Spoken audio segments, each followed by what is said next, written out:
Buenos días por allá. Gracias a Braulio y a José Luis por la invitación.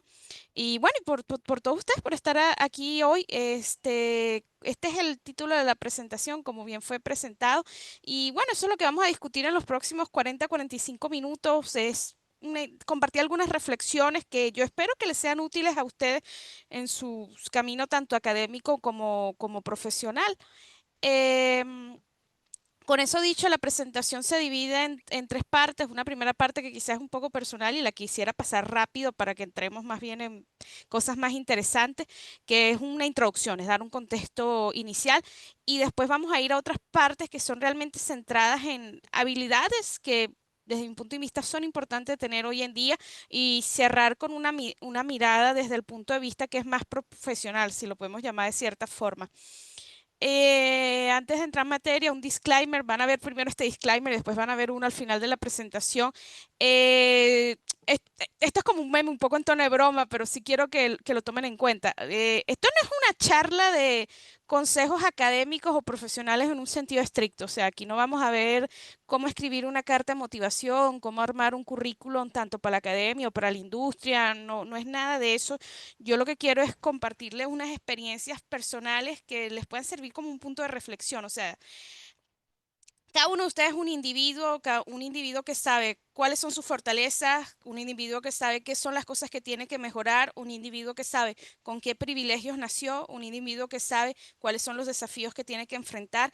Así que todo esto es una invitación a que escuchen, pero lo puedan adaptar, o sea, piensen en cómo quizás pueden conectar estas experiencias con su propio camino si es útil para ustedes, ¿no? Y bueno, y con eso dicho, empecemos, ¿no? Aquí lo que ustedes pueden ver es un pequeño resumen de, digamos, de mi recorrido académico. Em, yo hice una licenciatura, una maestría y un doctorado en la misma área, o sea, al final siempre fue física de partículas, ¿no? Pueden ver con las banderitas dónde fue, pueden leer qué fue lo que hice y lo quise acompañar con algunas fotos de cuando presenté mi tesis de pregrado, la primera vez que fui al CERN, haciendo mi maestría y luego una foto durante mis clases del doctorado, cuando creo que esas fotos en el curso de teoría cuántica de campo. Yo no me quiero detener mucho aquí. Lo que quiero es que ustedes miren esto, pero como desde afuera. Es decir, si uno lo ve así como está en la slide, parece que es un camino muy lineal y es un camino muy tradicional, ¿no? O sea, un camino se hizo un pregrado y después se hizo un posgrado, ¿no? Y todo siempre en la misma área, todo siempre haciendo investigación. Pero yo lo que quiero que ustedes tengan presente es que, digamos, en la vida, tanto académica, profesional como personal, las cosas rara vez son así de simples, ¿no? Esto no es un videojuego, no sé, del Dragon Quest 11 que es todo lineal, o sea, esto es realmente un mundo abierto, ¿no? El mundo es mucho más complejo de lo que uno piensa que es una sola línea, ¿no? Entonces, si yo lo quisiera poner de una forma que es un poco más realista, yo haría de hecho esta línea aquí que se ve un poquito más fea y curvada, ¿no? Porque al final entre cada uno de esos periodos hubo cosas que pasaron, o sea, por lo menos yo antes de iniciar mi maestría en Francia, yo tuve un periodo de pausa, donde yo de hecho yo empecé una maestría en Venezuela que no terminé, donde hice aplicaciones, apliqué al diplomado del ICTP o al verano del CER y no los obtuve, ¿no? Entonces, claro, son periodos que pasan cosas, mismo entre la maestría y el doctorado, yo pasé unos 6 meses en Estados Unidos tratando de prepararme para presentar estos exámenes que quizás ustedes se están preparando, se van a preparar, que es como el GRE en Physics, el TOEFL, que es el examen de inglés. E incluso tuve un periodo donde realmente no estaba haciendo nada relacionado con mi formación. Yo tuve un año donde estuve trabajando de profesora de música porque mi familia son músicos. Entonces, digamos, cada periodo tuvo muchas cosas en el fondo. En el doctorado, por ejemplo, creo que una cosa que me marcó y que los habrá marcado a ustedes, porque nos marcó a todos, fue la pandemia, ¿no? Entonces, pasa mucho antes de yo tener, digamos, mi primer trabajo fuera de la academia en cierta forma, que fue en Francia, que empecé a trabajar de freelancing escribiendo contenido educativo en francés. Entonces, claro, esto lo hago con esta intención para que ustedes entiendan y aprendan a diferenciar un camino que parece muy lineal con un camino que es más realista y que muestra quizás las complejidades de la vida. Y eso es importante porque yo por lo menos cuando estaba terminando la maestría, ya en esa etapa, yo ya estaba empezando a pensar que quizás yo no quería tener un camino que fuera estrictamente académico, es decir, ya yo estaba pensando, bueno, quizás yo no voy a hacer un postdoc, ya yo estaba ahí pensando, no estaba segura si quería hacer un doctorado, que también eso contribuye porque entre mi maestría y doctorado hay 2 años. Y nada, ese es un poco el ejercicio, ¿no? Y mismo que yo ya en la maestría tenía esa idea, fue solamente después del doctorado que empecé a decir, bueno, yo quiero trabajar en esto, entonces voy a buscar en concentrarme en conseguir un trabajo que vaya en esa área, ¿no? Este, porque yo pensaba que mi doctorado él tenía un valor y era un valor que no solo era en la universidad, es un valor que eso también fuera de la universidad. Entonces, yo con eso lo que les quiero transmitir es que aunque a veces nosotros ya tenemos unas aspiraciones que parecen muy claras, a veces toma tiempo en que eso se ponga en práctica y uno pueda decidir cuál es el camino que quiere seguir, ¿no? Entonces, bueno, una primera conclusión de todo eso es que tienen que a veces mirar más allá de los títulos, más allá de los diplomas, porque no todo es tan simple, cada uno tiene un camino a escoger. Y en mi caso, aunque mi camino no fue lineal, yo pudiera decir que mi base siempre fue la misma, ¿no? O sea, ¿cuál fue mi base? Mi base siempre fue matemática, mi base siempre fue física. Entonces, claro, una base firme que al final me da flexibilidad de que yo puedo hacer conexión y trabajar en otras cosas, que eso es lo que vamos a hablar en la parte final, ¿no? También en cierta forma, uno yo diría que las ventajas de las carreras que son un poco más teóricas, como física o matemáticas, realmente uno no necesita muchos materiales para trabajar. O sea, yo creo que en mi forma de trabajo siempre ha sido la misma. O sea, es trabajar en una lacto, tener un cuaderno donde uno saca cuentas, hace dibujos, tomarse un café, es escuchar música. O sea, para mí esa es la imagen de un físico teórico o quizás la imagen de alguien que trabaja en un call center, pero es muy parecido. O sea, ese sector de trabajo ha sido el mismo en todo este camino, ¿no?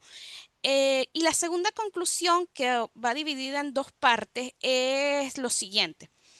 A veces hay que abrirse a lo inesperado porque, como yo les digo, a veces uno de los caminos que se proponen no siempre van como uno lo prevé, ¿no?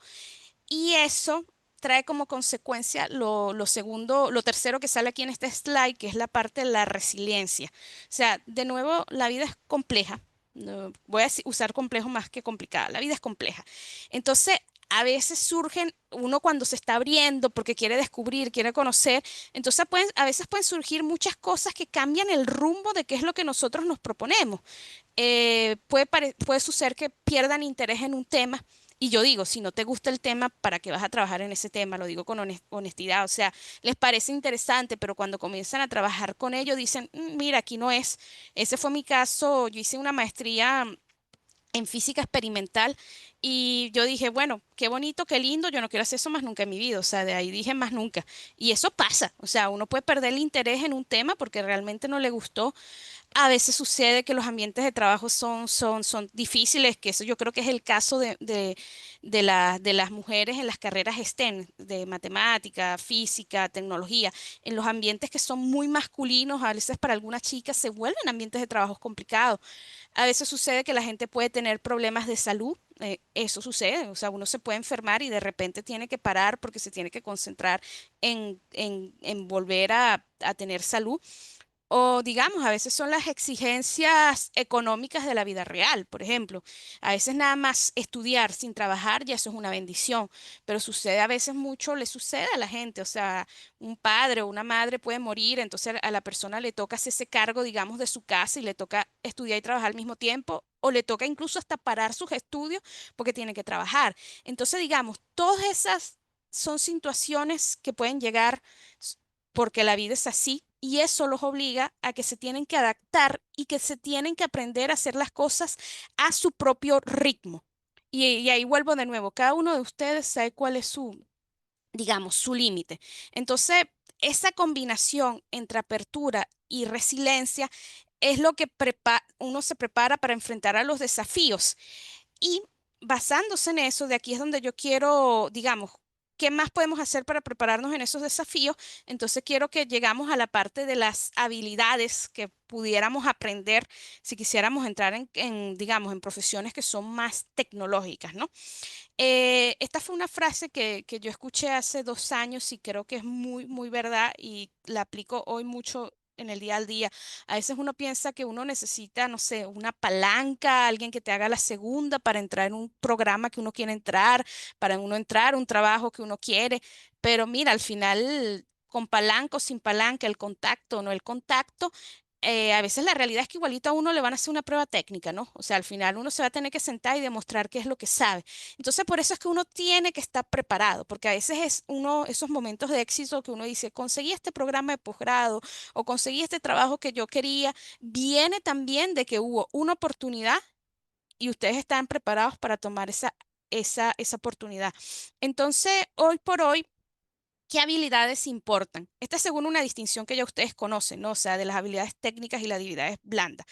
Las técnicas son las que ustedes aprenden en la universidad, como puede ser hacer análisis de datos, como puede ser programar, como puede ser manejar un software muy específico de la carrera donde ustedes están y que yo les recomiendo que las aprendan todas en la universidad, porque ya después cuando estén en un área laboral uno a veces no tiene tiempo de poder aprender las cosas con los formalismos apropiados, ¿no?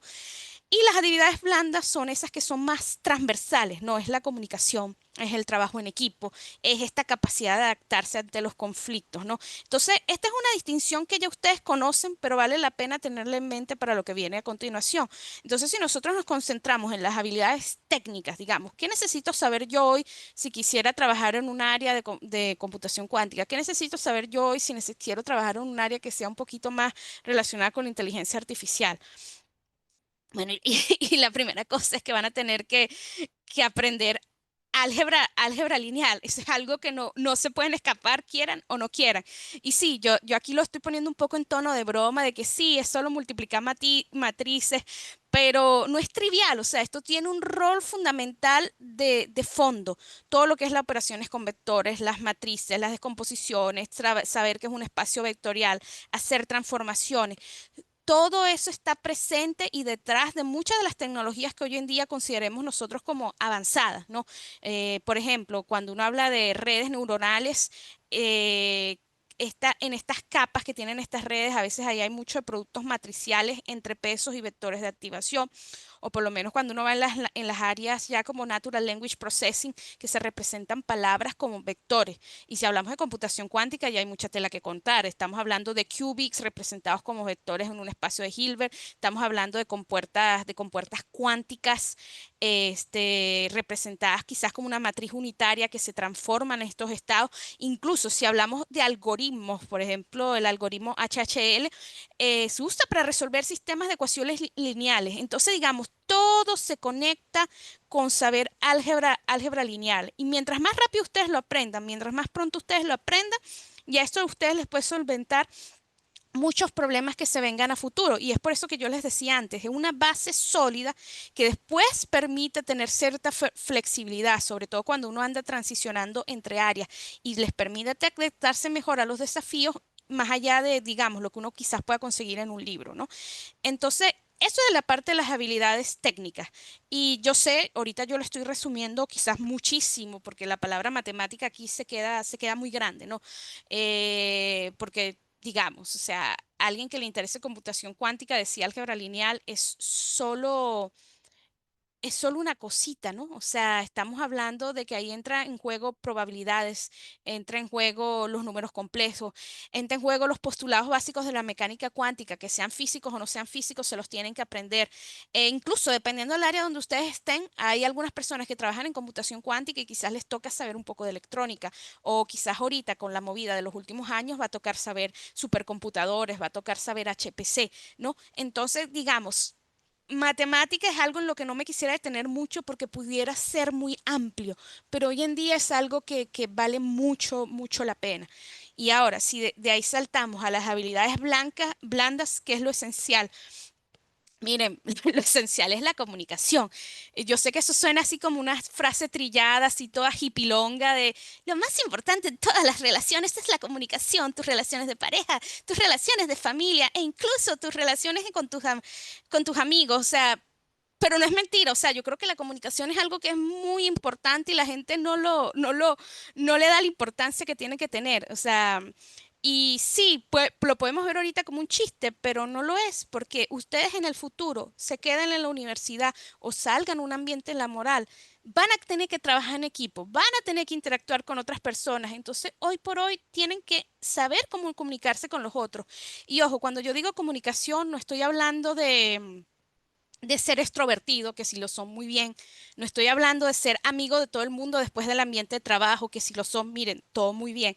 Yo estoy hablando de algo que es muy básico, es saber expresar claramente qué demonios están haciendo. O sea, saber escuchar a sus colegas, saber responderles y adaptarse a la persona que están hablando. No es lo mismo hablar con una persona que quizás trabaja en recursos humanos, está fuera del ambiente técnico, a hablar con su manager, que es el que sabe más que todo el mundo, ¿no? O sea, hay que saber eso, adaptarse con quien uno habla.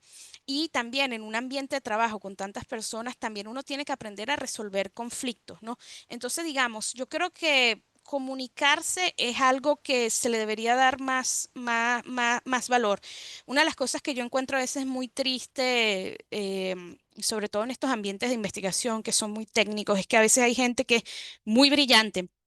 Brillante en todos los sentidos. Se lee todos los artículos muy rápido, programa increíblemente rápido, tiene un conocimiento profundo y de repente es una persona que a la hora de una reunión no puede transmitir sus ideas porque no puede hacer una presentación. O sea, ese es todo el problema. No puede hacer una presentación que trate de comunicar de forma clara qué es lo que esta persona quiere, ¿no? Entonces, digamos, para abrirse en lo profesional, yo creo que la comunicación es esencial, ¿no? Entonces, ya de aquí lo que quiero que hagamos es ver ejemplos de cómo podemos entrenar estas habilidades. Es decir, ya tenemos una idea de cuáles son las habilidades técnicas, ya tenemos una idea de cuáles son las habilidades blandas, cómo yo las pongo, cómo las pongo en práctica, sobre todo, digamos, en este mundo tecnológico donde uno puede transicionar entre tantas áreas, ¿no? Yo no sé si a ustedes les ha pasado que cuando buscan por internet, por lo menos yo cuando quería aprender ciencias de datos, siempre encontraba este consejo que decía, lo que tú tienes que hacer es un proyecto personal. Y después no te decían absolutamente más nada, no era eso, tienes que hacer un proyecto personal. Entonces nunca te decían qué pudieras hacer, cómo lo puedes hacer, dónde comienzo, o sea, dónde, porque a veces uno ya viene también con un conocimiento previo, ustedes ya tienen un conocimiento en este nivel, entonces, ¿cómo yo pongo en práctica ese conocimiento y también adquiero otras habilidades técnicas que me pudieran ser útiles, ¿no? Entonces, claro. Eso fue mi caso específicamente con la computación cuántica, porque de nuevo yo vengo de un área que es física de partículas. Entonces ahí yo tuve que encontrar una forma de, digamos, hacer proyectos que me ayudaran a generar un conocimiento que fuera práctico y un conocimiento que fuera real, ¿no? Entonces, hablando, digamos, de la computación cuántica y de las habilidades técnicas, em, yo cuando decidí después de mi doctorado, esto que les estoy diciendo, que yo creo que yo lo que hago tiene un valor que no es solo una universidad, me concentré en la computación cuántica, ¿no? Y entendí que pronto, que no bastaba solamente con lo que yo ya sabía, es decir, eh, hice un ejercicio de humildad, vamos a llamarlo así. O sea, hubo un momento que me tuve que sentar y pensar, ve 3 cursos de mecánica cuántica en el doctorado, eso hace que yo sepa computación cuántica necesariamente, sobre todo en un área que cada año va cambiando constantemente y de hecho uno aprende más hablando con la gente que leyendo los libros, ¿no? Entonces, yo ahí lo que yo decidí en una actitud bueno, vamos a aprender, vamos a realmente aprender y poner en práctica lo que sé. Yo en el 2023, yo hice un programa de verano que se llama Womanium, Womanium Quantum, y porque quería tener, digamos, este tipo de ambiente donde, bueno, hay alguien que me va a explicar. Yo funciono un poco muy así, yo no soy tan autodidacta de decir, bueno, voy a ir a ver videos en YouTube. Yo no lo soy tanto, yo realmente necesito ese esquema más cuadradito del profesor que me explique y yo hago las tareas. Y de ahí salieron muchos proyectos bien interesantes, ¿no? Salió el proyecto de Quantum Chamitas, que es del que les voy a hablar en la siguiente slide, a través de Womanium conocí a un chico que se llamaba Ricardo, que él ahorita está haciendo su doctorado en Chile, un chico muy simpático, que él tiene una comunidad en español de computación cuántica que se llama Quantum Kipu, y me dio la oportunidad de mentorear dos estudiantes y que hiciéramos un proyecto en Quantum Machine Learning, por así decirlo. Entonces, de ahí también participé en una escuela de verano, de otoño, perdón, que es el Kiss Kids Fall Fest Latino, y conocí dos chicos muy brillantes ellos, que creo que ellos estaban en la misma onda que yo, que era la onda de vamos a aprender. O sea, nosotros estamos aquí en esta escuelita, no estamos aquí para ganarnos todos los premios, estamos para aprender y participar, nos vaya bien o nos vaya mal. Y de hecho lo interesante es que nos fue bastante bien, o sea, dentro del Kiskifal Fest Latino hubo un reto de programación de Sanadu, que es una de las compañías de computación cuántica en Canadá, y ganamos el reto. Hubo un proyecto de hacer un material educativo y decidimos hacer un juego en Python que después el año siguiente lo seguimos explotando y conseguimos terminar el juego en Python, ¿no? Todo viniendo, digamos, de esta actitud de aprender, vamos a hacer algo juntos con otras personas porque es chévere, vemos hasta dónde llegamos y eso tuvo su recompensa en cierta forma. Entonces, todo eso, digamos, el proyecto de mentoría, el proyecto de educación de Quantum Famita, el reto de programación de Sanadu, el reto de programar un juego en Python, un juego educativo, todo eso viene precisamente de decidir, bueno, yo quiero aprender y voy a poner las cosas en práctica y estos fueron mis proyectos personales en ese momento, ¿no? Que además después de eso me quedaron amistades, pues estos dos chicos yo todavía sigo en contacto con ellos y son buenos amigos. Y mismo los chicos que yo mentoreé en Quantum Kipu, hay uno que todavía sigo en contacto y es un buen amigo, o sea, les queda a uno no solo, digamos, el logro, el premio, pero te queda la parte humana también de fondo. Entonces, con eso en mente, yo quisiera hablarles ahorita de Quantum Chamitas. Disculpen ahorita, este es la slide de mucho texto donde uno trata de resumir todo, todo. Em, Quantum Chamitas, cuando nace, yo lo hice queriendo quizás comunicar todo esto de computación cuántica, sobre todo con los venezolanos, sobre todo con las chicas que son usualmente un poco subrepresentadas en las áreas STEM y bueno, mi idea era simplemente educar y quizás de eso que surgiera alguien que pudiera ser alguien que le gustara el STEM y pudiera continuar en esta área de la computación cuántica, ¿no? O sea, uno busca darle clases a muchas personas, pero si de ahí solo hay, así sea que haya una que quiera seguir en eso, ya uno se siente que hizo su trabajo, ¿no? Entonces, en cuanto a chamitas, aplicamos dos metodologías, una que era virtual, una que era presencial. La virtual era un poco cualitativa para medir cuánto digamos, qué tanto del conocimiento la gente estaba absorbiendo. Y en la presencial hice unas presentaciones en un liceo en Venezuela, donde 36% de las personas que fueron alcanzadas fueron chicas, ¿no? Y todo esto ha recibido apoyo, recibió un apoyo de Unitarian Funds, una micro beta, y son de hecho un Unitary Funds los que me pusieron ahorita en contacto con Braulio para darles esta charla. Y gracias a ese apoyo de Unitary Funds, yo pude presentar este trabajo en el Foro Académico Internacional, la conferencia de IAFOR, el año pasado en Francia, ¿no?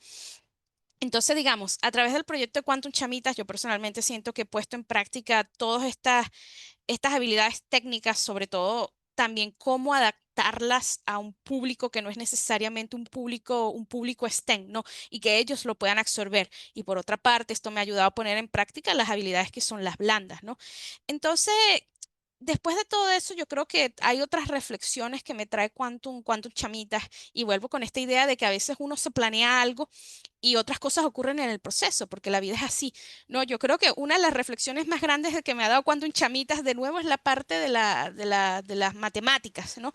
Aquí ustedes pueden ver, este es el testimonio de una de esas primeras niñitas de Quantum Chamitas que se les dio la charla. Ella ahorita, de hecho, está empezando su primer año en la universidad en Estados Unidos. Ella es parte de la diáspora venezolana, ¿no? Y nosotros, de hecho, la ayudamos después de Quantum Chamitas fue con la parte de la matemática, porque ella se está preparando para entrar a la universidad, ¿no?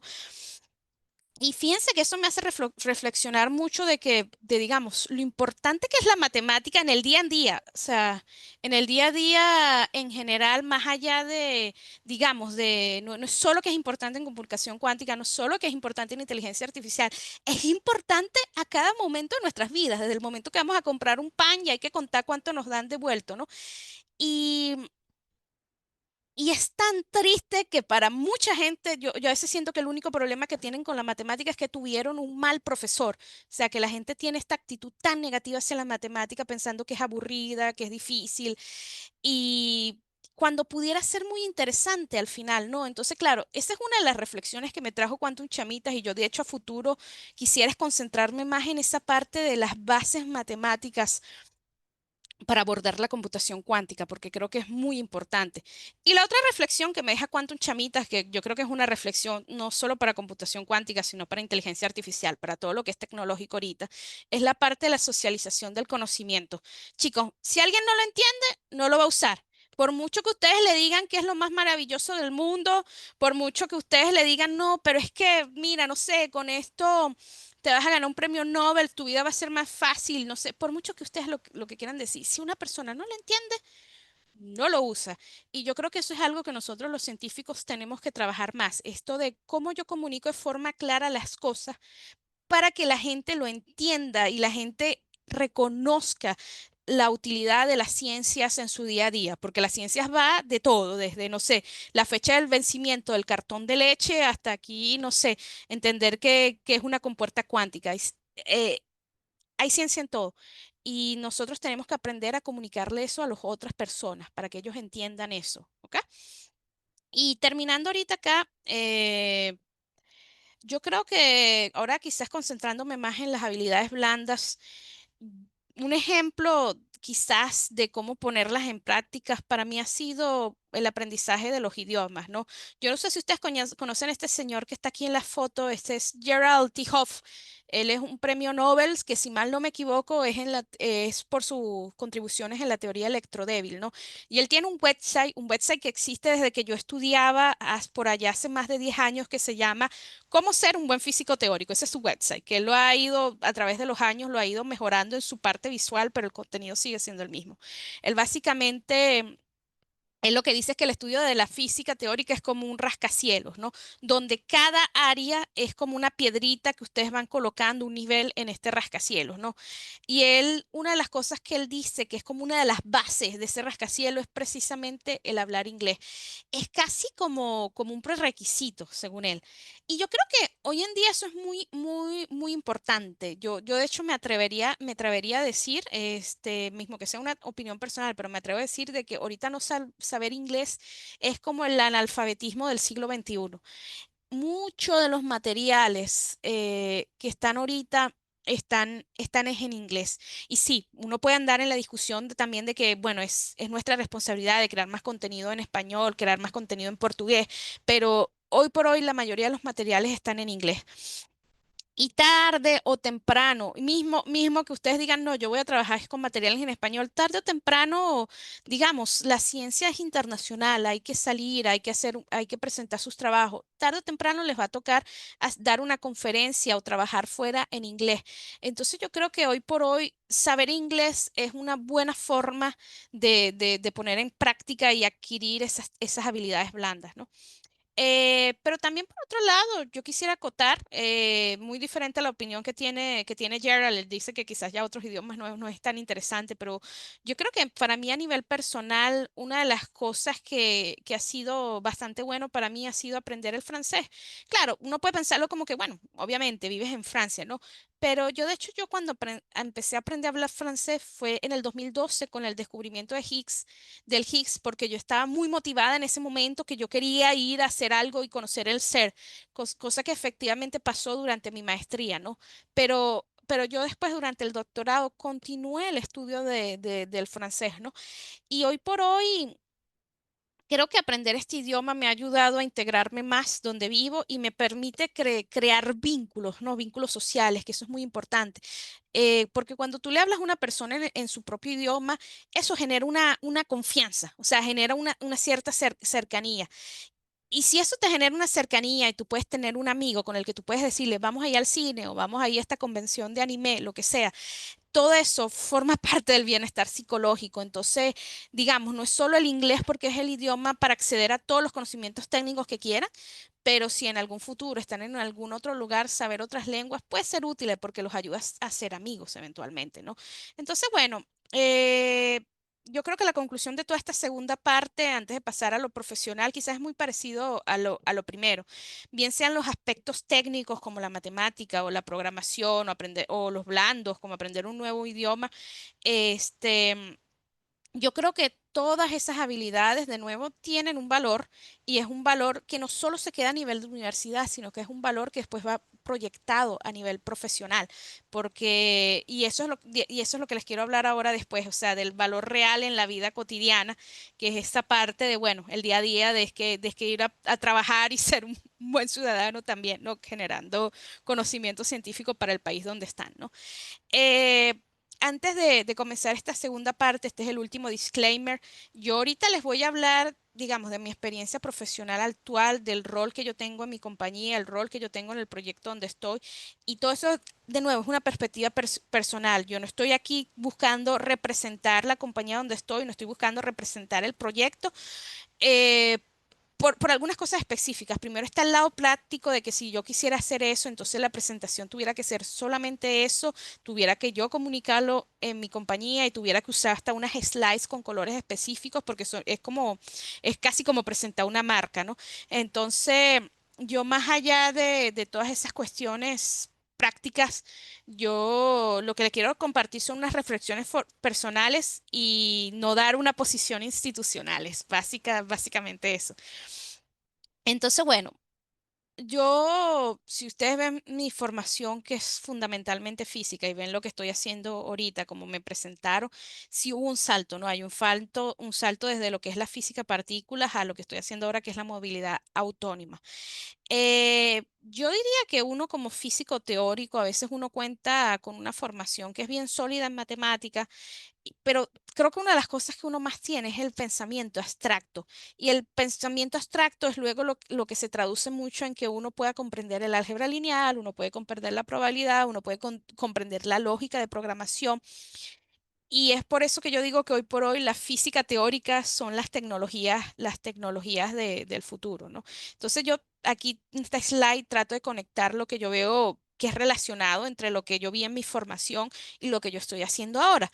Por lo menos en el gran colisionador de hadrones se genera una cantidad inmensa de datos por segundo que en pocos segundos puede ocupar muchos discos duros, ¿no?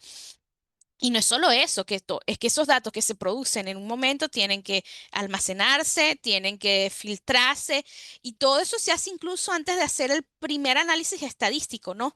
Pero hoy por hoy eso funciona. Esa gráfica que no sé si la están viendo muy bien, eso es un observable, es una sección eficaz, es un observable y esa gráfica que está ahí muestra, digamos, el acuerdo entre lo que es la medida experimental y el cálculo teórico. Y el acuerdo es bien impresionante. Perdón, me pasé. Este, que esa concordancia sea tan buena es porque todo ese experimento, que es el gran colisionador de hadrones, está hecho con mucho cuidado, de forma tal de que todos esos datos al final puedan ser analizados. Y ahora, si nos vamos al campo que distinto, que pudiera ser el de los carros autónomos, estos carros con todos estos sensores, cámaras, lidars, ahí hay un patrón en el sentido de que estos carros también ellos capturan una gran cantidad de datos en muy poco tiempo, ¿no? Y a veces lo hacen en tiempo real incluso. Y uno necesita de algoritmos para filtrar esos ruidos o modelos de IA para predecir la trayectoria y formas de tratar todos estos datos. Entonces, al final, en ambos casos que parecen tan separados, hay unas herramientas que son las mismas y vuelvo a la misma conclusión que les di al principio, base sólida, flexibilidad en el camino. O sea, al final, saber Big Data, saber un poco de IA, saber el tratamiento de la señal, todas esas herramientas matemáticas o computacionales son las mismas. Y eso es lo que quiero que les muestre como uno con una misma base puede explorar caminos que a simple vista pudieran parecer distintos, ¿no? Bueno, son distintos, pero digamos que uno puede acercarse a ellos, ¿no? Yo actualmente trabajo en el Instituto Bedecon en Versalles, es un instituto para la transición energética, lo crearon hace 10 años, en el 2014. Y Bedecon, él nace con un modelo de financiamiento mixto, es decir, ellos quieren resolver, acelerar esta transición energética en el punto de vista terrestre, ¿no? Porque uno pudiera pensar también, ah, bueno, pero de transporte es muchas cosas, son los trenes, son los aviones, no, estoy hablando desde el punto de vista terrestre, los carros, los autobuses. Em, entonces, claro, tiene una inyección de dinero público con una fundación, porque esos son problemas que le interesa al Estado resolver este, pero también hay un dinero que viene de la parte privada, que a veces no todas las compañías tienen un departamento de investigación. Entonces, claro, ellos también, y si hay un proyecto que sea interesante, ellos lo pueden desarrollar con la ayuda de Bedecon. Entonces, claro, Bedecon no es algo que tiene, digamos, como un catálogo de servicios que ofrece a otros. No, no, no, no funciona de esa forma. La misión del instituto para acelerar este transporte terrestre es precisamente acompañando a estas empresas, acompañando estos problemas que el Estado quiere resolver a través de la investigación. ¿Ok? Entonces, en Bedecon nosotros trabajamos con tres dominios distintos. Hay un dominio que es quizás más técnico, que es el dominio de la electrificación. Hay un dominio que es incluso más humano, de cómo el humano se interactúa con estas tecnologías.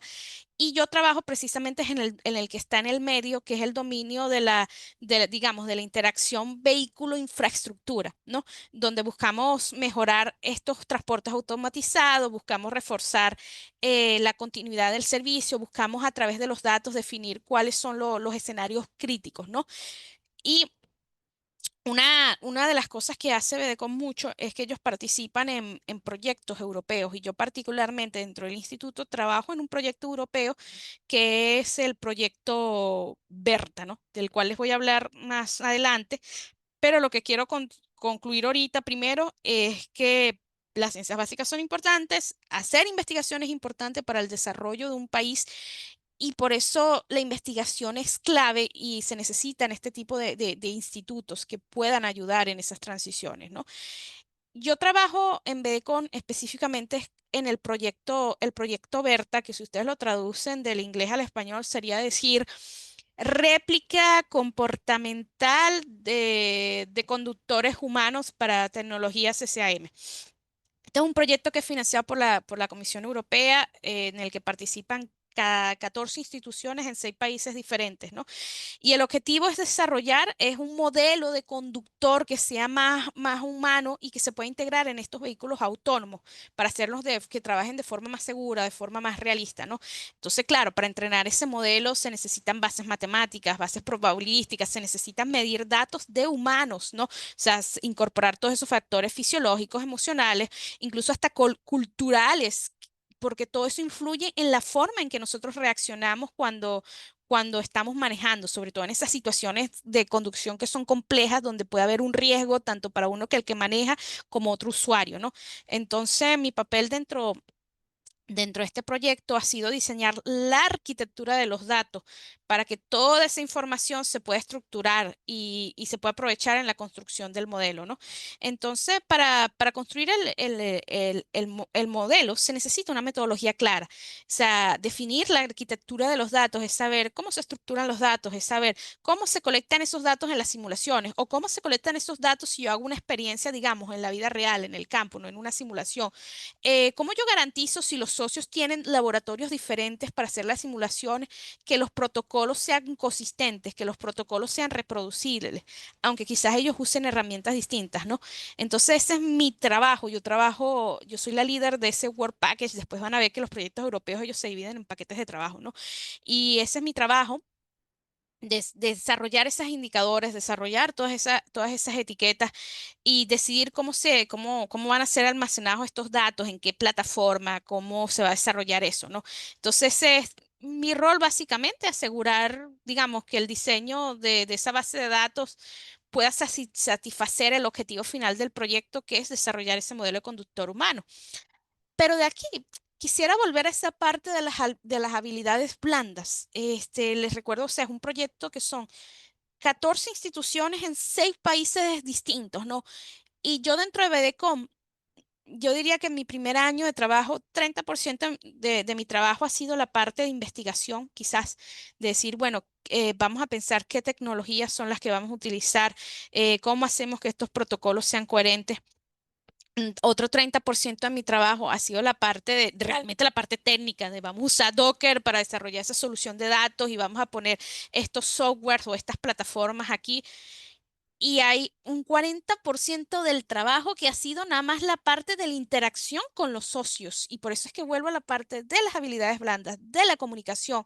O sea, en un consorcio donde hay gente de tantos países distintos que hablan tantos idiomas distintos, la comunicación es clave. O sea, hay que participar en reuniones, hay que responder emails, hay que coordinar presentaciones, hay que acordar con los socios que todos estemos de acuerdo con el entregable que le presentamos a la Comisión Europea.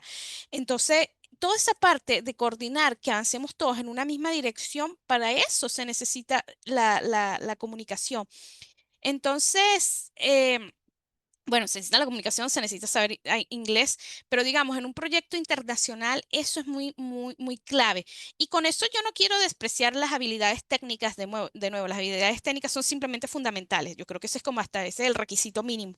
Pero yo creo que a veces lo que marca un poco la diferencia, eh, es la capacidad de que ustedes puedan saber utilizar las habilidades blandas en estos contextos, ¿no? Comunicarse, adaptarse, trabajar en equipo, generar confianza. Todo eso permite dar un paso hacia adelante en conjunto con sus habilidades técnicas.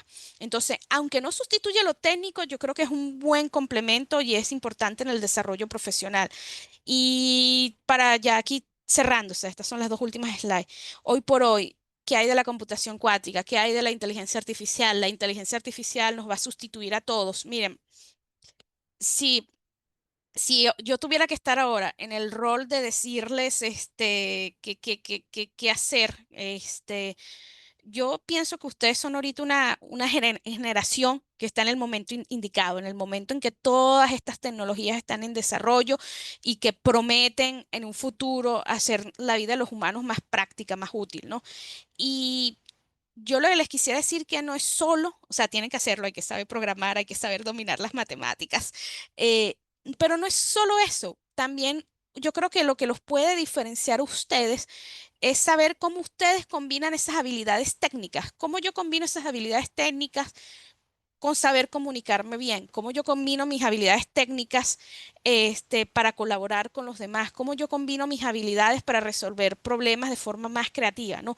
Entonces, el futuro en estas áreas no está escrito, es todo un terreno que ustedes pueden explorar, y necesitamos gente que entienda cómo hacer ese puente entre lo abstracto y lo práctico, entre lo que es técnico y lo que es humano. Y yo creo que ese es el rol que los va a ayudar a ustedes a, digamos, cambiar y colaborar en estas áreas, ¿no? Entonces, bueno, o sea, esa es la reflexión de hoy en día, chicos, no conversen con la gente.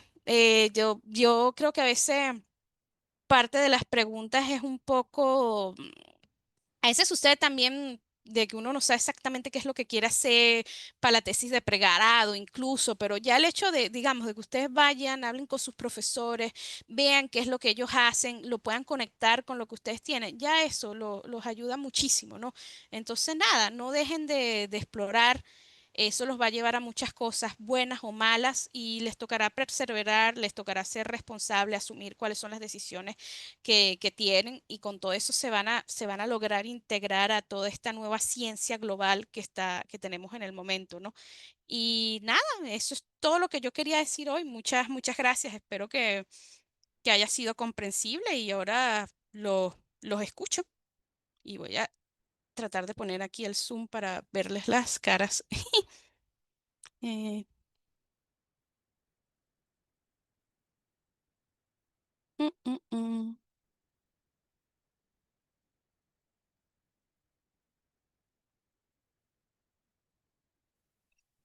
mm, mm, mm. Entonces déjame. Esto es lo que te cañón que no tiene ciclo. ¿Lo escucha? No. Sí, sí, escucho ahorita. Ah, ya.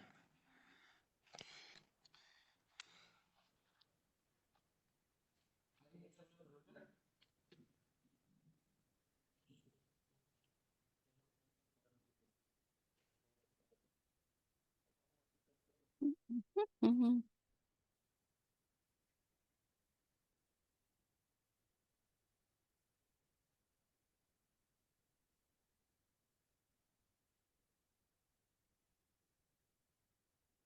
Entonces,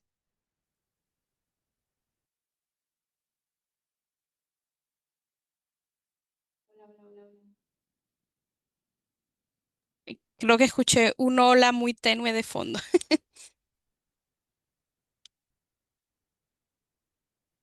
El micro. Es que yo tenía la curiosidad, no sé si lo habló al principio, no llegué al principio, perdón, sobre cómo se interesó en esto, o sea, cuál fue su, no sé si tuvo un momento en que dijo, ah, wow, de aquí me enamoré y de aquí quiero ser, es curiosidad. Ok, en qué parte específica, específicamente la física de partículas ahora o la parte ahora de la profesional? La física de partículas. Sí, mira, es literalmente esto. Cuando fue en el 2012 el descubrimiento del Higgs, para mí eso era lo máximo. O sea, estaba en todos lados, era la noticia del momento, representaba, digamos, la culminación de décadas de trabajo. Entonces me interesó tanto que yo quería trabajar en eso. Y lo curioso es que en mi universidad no había nadie que trabajara en eso. O sea, yo quería trabajar en eso, pero no es que había alguien que trabajara en eso. Y yo uno de los primeros pasos que hice fue que yo asistí, de hecho, a una charla de alguien que sí trabajaba en eso, pero en una universidad que quedaba en otra universidad, en la misma ciudad. Y de ahí fue que hicimos el contacto. Y yo, de hecho, yo iba una vez por semana en esta otra universidad a trabajar con este profesor y él quedó como mi cotutor, ¿no? Entonces mismo no, digamos, no habiendo nadie en mi universidad, conseguí trabajar con alguien del área, pues dentro de la misma ciudad. Gracias.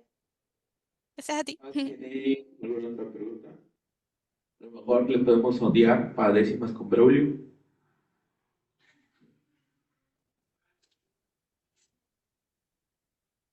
No, creo que no entendí.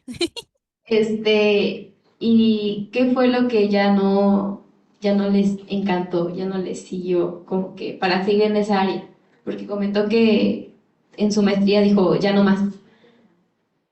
Sí, ahí hay muchas cosas. Yo creo que eso fue una idea que se fue añejando. Yo creo que primero en la maestría yo estaba muy desencantada porque sí, a mí lo del Higgs me impresionó, pero a mí hacer física experimental eso no iba conmigo. O sea, eso es una que yo digo, wow, qué inteligente es todo el mundo. A mí esto no me gusta. No me gusta. O sea, no, te digo, yo física experimental nunca fue conmigo. Entonces, ya de ahí se hizo difícil. De hecho, a mí se me hizo muy difícil terminar la maestría. Y por eso que yo les hablo del ejercicio de la resiliencia. O sea, yo me acuerdo que, por tratar de resumirte un periodo de mi vida, yo cuando me gradué de mi pregrado, yo fui la primera de mi promoción. Y cuando terminé la maestría, fui literalmente la última de la promoción. O sea, hasta ese nivel de desencantada estaba, ¿no? Y al final simplemente todo se resumió en que yo estaba haciendo un tema que no me gustaba. Al final yo decidí hacer física teórica, física, partículas teóricas, y a mí sí me gustó, o sea, por eso es que después todo lo que yo hice en Brasil me pareció lo máximo. Ya ahí después lo que a mí me desencanta fue más bien la parte humana, pues yo veía, por ejemplo, el que era mi cotutor en el doctorado, yo decía, wow, qué duro, ¿no? O sea, el carajo era un tipo, él es hoy en día un tipo inteligente. O sea, es un carajo que había hecho postdoc en todos lados, tenía un montón de artículos publicados. Yo decía, carajo, hablaba varios idiomas. Yo decía, ¿qué arrecho es este tipo?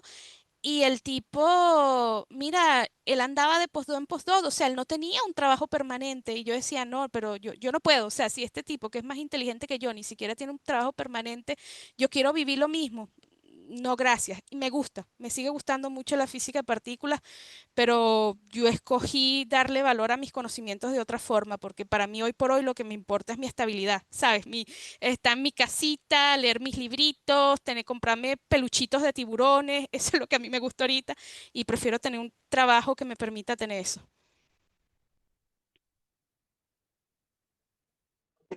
¿Tiene alguna otra pregunta? A ver, aquí tienen otra.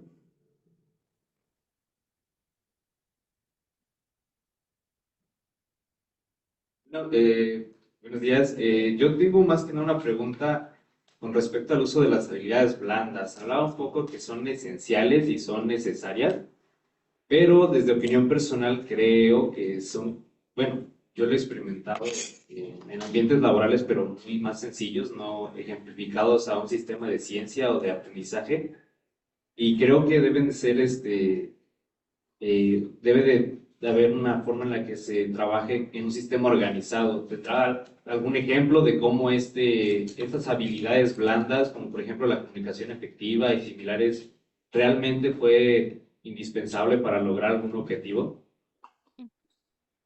Sí, fíjate que yo creo que a mí una de las cosas que me ha ayudado más eh, fue durante el doctorado. Yo empecé a trabajar empecé a hacer una vez por semana un journal club. Yo no sé si ustedes lo hacen allá en la universidad, nosotros donde yo estaba lo hacían mucho. Es una reunión una, una vez por semana donde nos sentamos todos a compartir los últimos papers del momento en física de partículas. Y ahora sí, íbamos todos una vez por semana y teníamos que hacer una presentación, hablar de eso, y era algo como entre los profesores y los estudiantes de posgrado, ¿no? Y fíjate que yo me acuerdo la primera vez que yo estaba en ese journal club. Cuando me tocó presentar a mí, cuando yo era la que iba a presentar el artículo del momento, yo duré un mes, o sea, un mes leyéndome el artículo, sacando las cuentas para preparar la presentación, y estaba que me moría de miedo el día que me tocó, ¿no? Eso fue mi primer año del Journal Club. En el último año del Journal Club fue qué impresionante, o sea, esta cosa, porque es una práctica que se vuelve constante. Al final era toda la semana hace eso, presentar un artículo. Ya yo al final me leía los artículos más rápidos, hacía las presentaciones más rápidas, entendía cuando la gente no entendía y trataba de no ponérmelo personal, porque a veces estas cosas pasan. Yo recuerdo mi última presentación del Journal Club, y es por eso que yo hablo, sabes, de la comunicación, gerenciar las emociones. Me acuerdo que yo estaba presentando algo y uno de los profesores me dijo, literalmente como que eso no sirve para un carajo, así, o sea, tipo, mira, esto no sirve porque en tal libro ya ese problema está resuelto y no se resuelve así. Y, ¿sabes? Y tú tratas como explicarle a la persona así como que no, pero si todo está resuelto, entonces no habría que hacer más nada, y hay cosas que no se resuelven con el método de los libros, entonces nosotros necesitamos este método que está acá. Y el tipo, no, porque es que eso no sirve para nada, porque entonces no lo puedes usar con una computadora, taca, taca, taca. Y que esos momentos que uno tiene que respirar, y así que vivimos en una sociedad civilizada. No, no le puedo decir a este tipo todo lo que quiero decir, ¿no? Y entonces, bueno, trata de discutir con la gente mismo cuando no concuerdas, ¿no? Entonces, y eso es de hecho lo que yo he usado después mucho más adelante, mismo ahorita en el trabajo donde yo estoy. Me sirve mucho esto de saber organizar una presentación, saber gerenciar el conflicto, porque los conflictos pasan, la gente a veces no está de acuerdo. Ojalá que todos estuviéramos de acuerdo en todo, pero no pasa. A veces uno dice, no, yo tengo esta idea, y viene alguien y te dice, eso no sirve para un carajo. Y entonces, ¿cómo gerencias eso? Entonces, a mí personalmente, yo creo que todas esas experiencias del Journal Club es lo que yo aplico hoy en día, y es lo que trato de hacer con los socios, pues.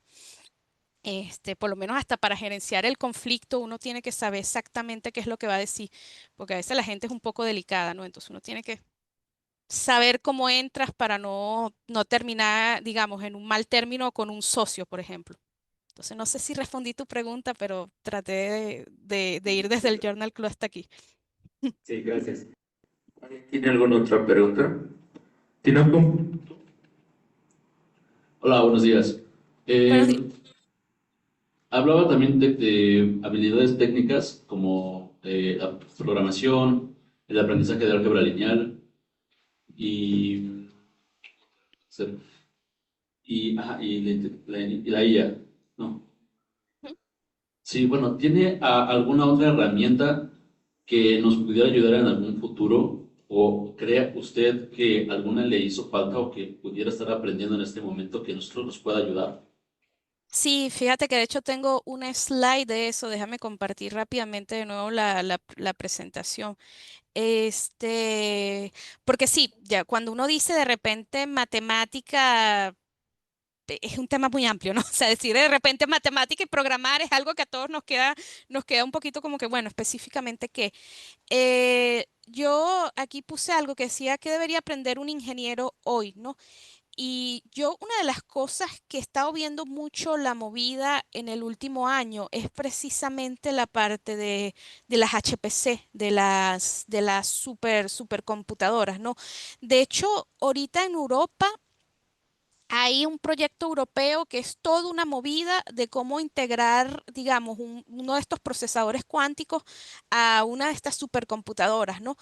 Entonces, yo creo que saber HPC, por cómo va la movida en estos 2 últimos años, pudiera ser algo importante, porque ya aquí en Europa se están trabajando en esas estructuras híbridas, buscando precisamente de cómo,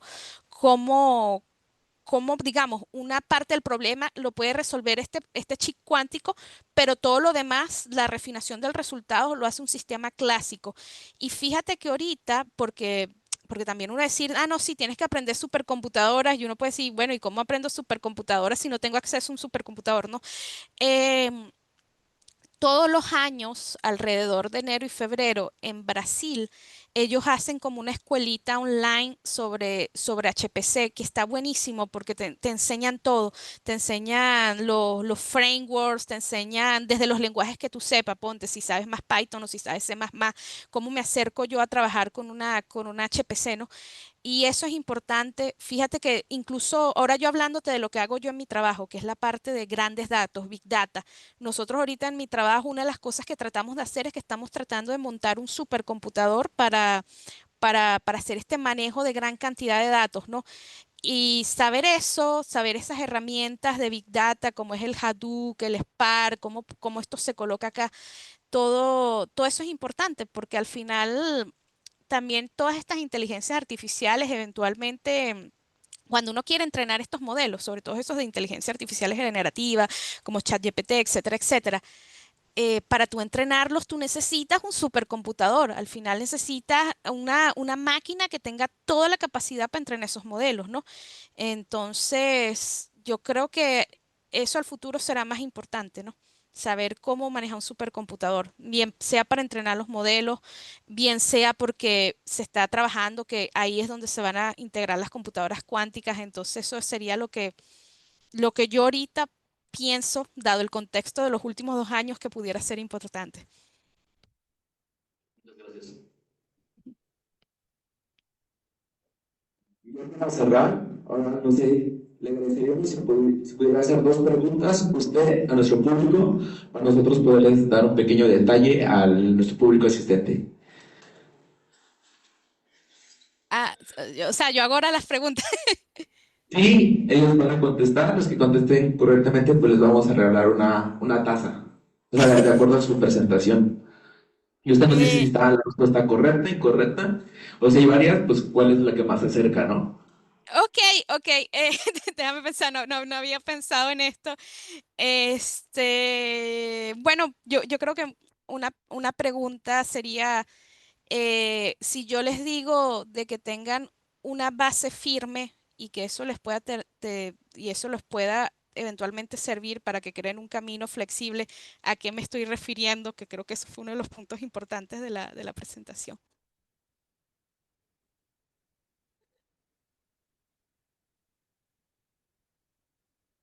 Bueno, dijo de varias bases que son fundamentales. Por ejemplo, en la física dijo que una base fundamental es el inglés, que sin inglés es como ser analfabeta hoy en día. Y otra base muy que recalcó mucho en general es de la ciencia, ciencias básicas, desde álgebra, todo eso que es súper básico, ayuda mucho como base, si la tienes sólida, más adelante. Muy bien, ok, sí, sí, correcto, válido. ¿Otra pregunta del público? Déjame pensar, estoy aquí viendo yo misma las slides. Bueno, del proyecto donde yo estoy trabajando ahora, el proyecto europeo Verda. ¿Cuál es el objetivo final de este proyecto? O sea, ¿cuál es la cosa especial que quiere hacer este proyecto? Muy callado.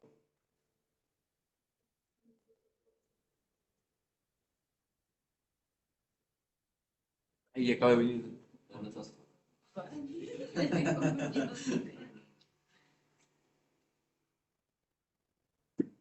Era como integrar tecnologías, es decir, fungía como un prestador de servicios de investigación, pero prestaba principalmente como para los objetivos globales de la Unión Europea o algo así.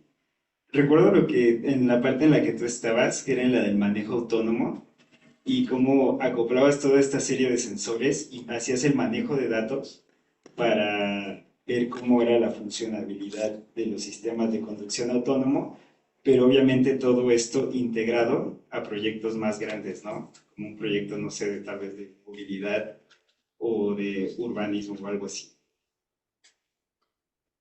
Mira, esta respuesta no es exactamente lo que no es lo que pregunté, pero está buenísimo porque hablaste de la parte de Vedecon y creo que esta cuestión de que de la transición, digamos, que yo hice de física de partículas a movilidad autónoma.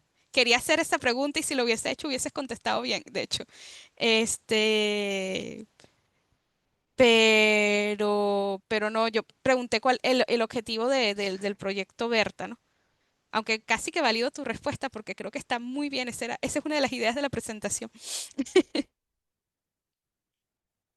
Tengo una respuesta a su pregunta específica. No, no te preocupes. No, eh,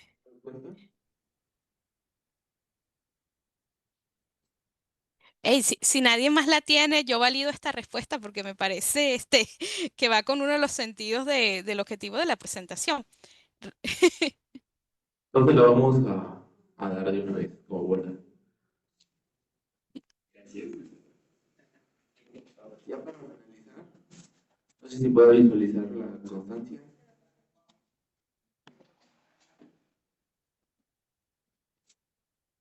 Gracias.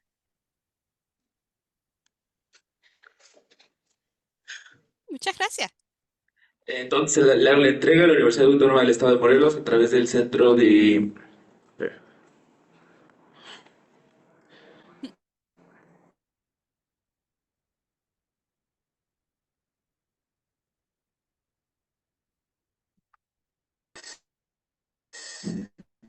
¿Me, me confirma si la visualiza?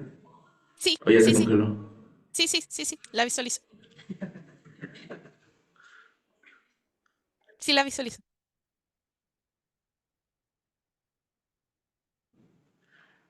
La Universidad Autónoma del Estado de Morelos, a través del Centro de Investigación e Ingeniería de Ciencias Aplicadas, en conjunto con National Student Chapter, otorga la presente constancia a la doctora Carolina Arias Perdomo por su destacada participación como ponente en la charla Explorando Fronteras de la Física Teórica, la Computación Cuántica y la Movilidad del Futuro, realizada el 17 de septiembre de 2025 a través de Zoom y transmitida en el auditorio del CICAB.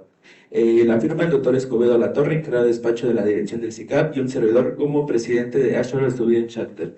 Muchas gracias, doctora, por la ponencia. En breve les haremos llegar la constancia. Nada más falta que nos la firmen digitalmente con un sistema que tiene aquí la web y después se la hago llegar. Así que muchísimas gracias por el tiempo y por la atención brindada. Muchas gracias. No, gracias, gracias a ustedes por la invitación y todo. Gracias.